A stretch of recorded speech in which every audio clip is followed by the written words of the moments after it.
Russian man like inside the dark, call me Bill Snatcher. Just the brother for the rapture. I hang glide, holding on strong, hard to capture. Extravagant, resurrect the track and it's militant. And I react like a convict and start killing. It's manifesting. The God's work like appliances, dealing in my sleep like a lot. Before we go any further, just want to say today's video is going to be brought to you by Fandom. If you want to buy some really awesome anime merch from My Hero Academia, Attack on Titan, and Haiku, and so many other anime, I recommend using my link in the description box to check them out. And there's free worldwide shipping on orders over $39. You'll also get an additional 5% off using my promo code down below. For any of you guys who might be interested or on the fence, I highly recommend checking out their website. Pay attention to the size chart. That'll be the biggest thing I would tell you guys. But with that being said, though, let's jump back into today's video. Yo, what's going on, everybody? It's your boy Naruto Explain here, bringing you guys another Boruto Naruto Next Generations discussion. Today, we're going to be looking at a huge question that I've been seeing ever since Boruto Chapter 71 ended, which is,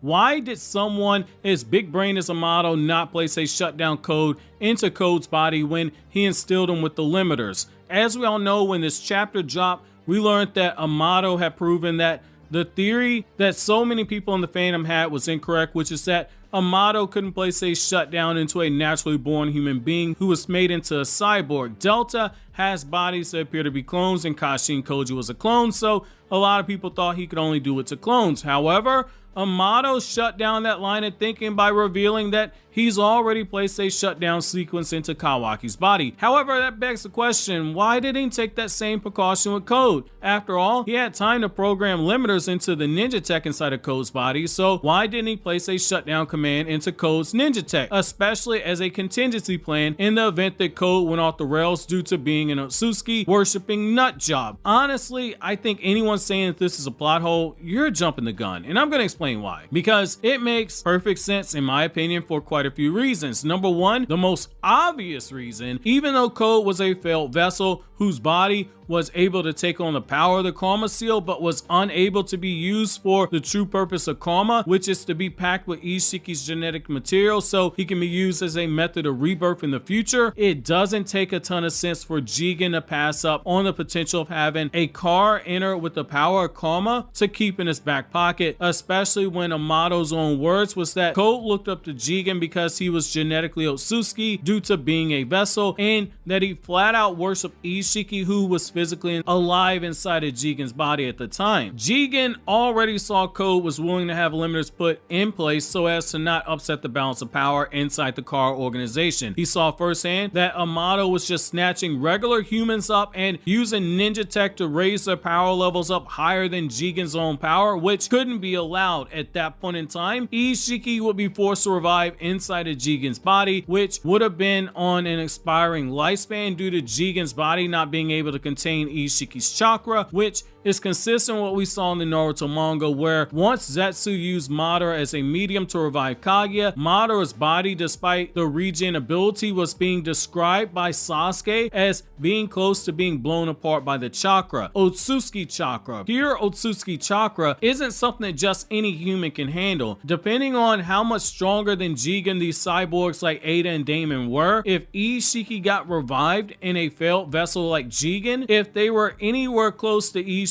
in power, the sheer numbers advantage would be too much to contend with. Hence, Jigen ordered their destruction. He would have been watching Amado the whole time so as to make sure he didn't do anything suspicious with Code's body as well. And given the fact that Ishiki was physically alive inside of Jigen, he could have used the Byakugan to make sure that Amado wasn't doing anything crazy. Amado, due to his as of yet but soon to be disclosed plan that Amado's been keeping a secret, he couldn't allow himself to be killed because of this plan. By Amado's own words, once Jigen began ordering him to destroy all the cyborgs that were stronger than him, which, as a reminder, Amado was planning to have those cyborgs turn on Jigen, he said that he had to take another route, which is why he made a clone of Jiraiya and outfitted him with ninja tech, largely banking on the Sage Mode boost being potentially enough to kill Jigen, or at the very least a weakened version of Jigen, which that much we know he was capable of actually doing. The second reason why it makes sense for there not to be a shutdown sequence placed in the Code's body is narratively it continues the idea that Kawaki and Code, they're on different paths. They're both candidates to become Ishiki's next vessel. Jigen gave them both the karma mark. 24 of the children died before them, but Code's body rejected the otsutsuki genetics, whereas Kawaki's body accepted them. We know based off the flashbacks in the manga that Kawaki and Code were raised close together, with Code beating up Kawaki when they were children due to Code's jealousy about Kawaki having karma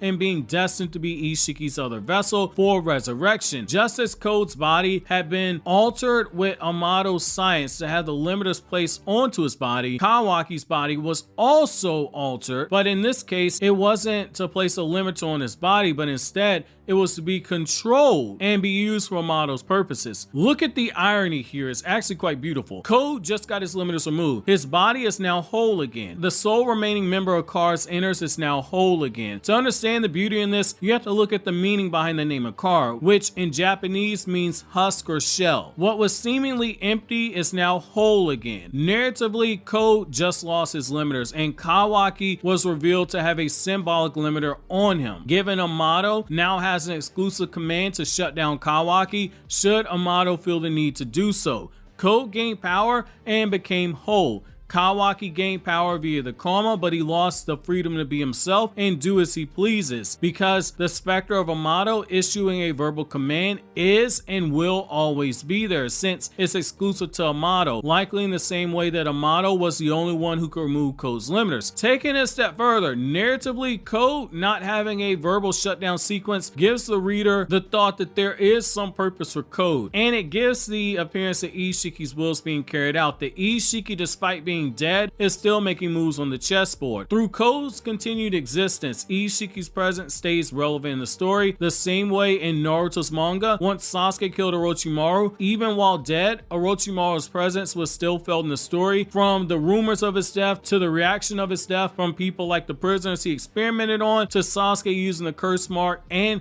the powers he absorbed from Orochimaru. Code right now is using karma left behind by Ishiki, and he's using the very power to seek vengeance for Ishiki, and that same power is power that he willingly surrendered so as to not overpower the vessel of Ishiki, the former monk known as Jigen. In a lot of ways he still serves Ishiki, and this allows for a juxtaposition of Kawaki and Code to continue. The two boys who were side by side getting karma continuing to walk on opposite paths that seem to clash. It's poetic in my opinion, but where do you guys stand on this? While you think about that, consider watching these other videos that you're seeing on the screen right now.